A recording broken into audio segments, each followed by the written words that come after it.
जिससे आपके स्क्रबर से स्मेल भी नहीं आएगी और ना ही ये मिक्स होगा। तो इसके लिए आपने लेनी है एक प्लास्टिक की खाली बोतल। इसका हमें सिर्फ नीचे वाला पार्ट चाहिए। इसको हम छुरी से काट लेंगे। अब हम इस बोतल के नीचे वाले पार्ट पर सुई के साथ सुराख करेंगे। तो हमने सुराख भी कर लिए हैं। अब आप इसको वॉश बेसिन के एक कोने में रख दें और इसमें अपने स्क्रबर को रखें। अब ना तो ये मिक्स होंगे और ना ही इसमें से स्मेल आएगा।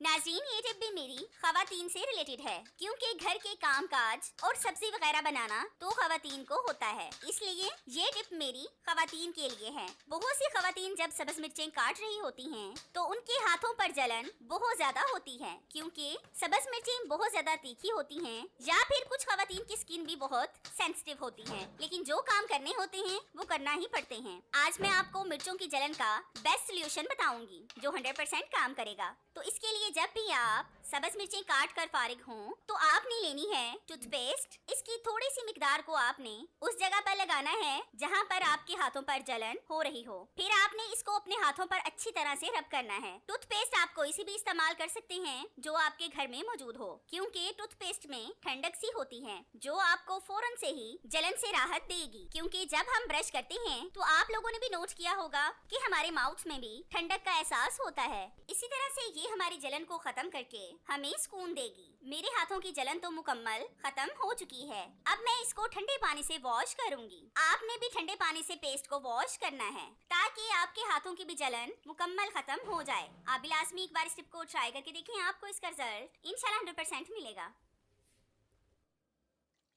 जिस तरह के सबको पता है कि शुगर बहुत तेजी से फैल रही है। आजकल हर 100 में से 10 लोग शुगर के पेशेंट्स हैं। इसको कंट्रोल करना बहुत जरूरी होता है। तो ये टिप आज आपकी शुगर से रिलेटेड बहुत ज्यादा हेल्प करेगी। तो हमने कद्दू के छोटे छोटे से पीसेस कर लिए हैं। अब हम इसको ग्राइंडर से ग्राइंड करेंगे। तो ग्राइंड करके मैं आपको दिखाती हूँ। तो ये देखें व्यूवर्स, हमने कद्दू को ग्राइंड कर लिया है। अब हम इसमें डालेंगे आटा। आटा आपने इतना डालना है कि कद्दू के साथ आटा अच्छी तरह से गूंद जाए।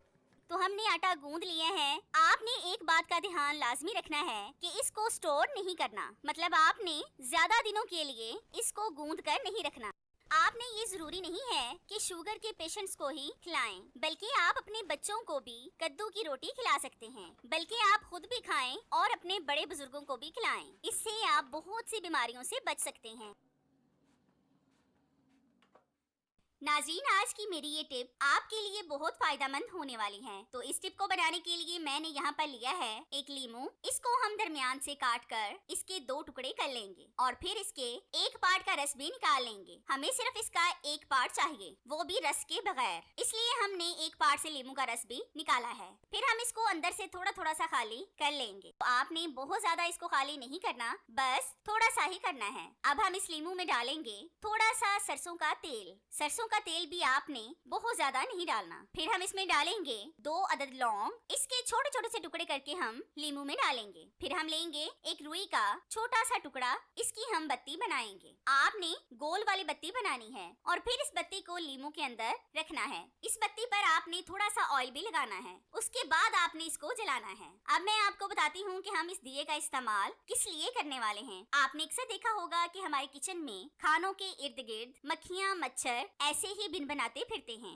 जो बहुत से जरासीम भी फैलाते हैं। आप इस दिए को अपने किचन में रख कर जलाएं, आपके घर से मक्खियों और मच्छरों का मुकम्मल खात्मा हो जाएगा, वो भी बगैर पैसे खर्च किए। क्योंकि हम मच्छरों और मक्खियों को भगाने के लिए बहुत से केमिकल वाली अद्वियात का इस्तेमाल करते हैं जो हमारे और हमारे बच्चों की सेहत के लिए अच्छे नहीं होते। ये टिप बिल्कुल केमिकल से पाक है, इससे आपको बिल्कुल भी नुकसान नहीं होगा। आप भी लाजमी एक बार इस टिप को ट्राई करके देखिए, आपको इसका रिजल्ट इंशाल्लाह 100% मिलेगा। नाज़रीन, ये टिप आपके लिए और आपके बच्चों के लिए बहुत यूजफुल होने वाली है। जैसा कि जब शुरू में बच्चे बटन बंद करना सीख रहे होते हैं तो उनसे जल्दी बटन बंद नहीं होते, क्योंकि बाज दफा हमें जल्दी होती है सुबह का नाश्ता बनाने में, हम लेट हो गए होते हैं। तो ऐसे में बच्चों को स्कूल के लिए रेडी करना बहुत मुश्किल होता है। बल्कि आप इस टिप से बहुत आसानी से बच्चों को बटन लगाना सिखा सकती हैं। तो इसके लिए आपने लेनी है एक सेफ्टी पिन। सेफ्टी पिन को आपने इस तरह तरह से बटन पर लगाना है कि बटन सेफ्टी पिन के अंदर चला जाए।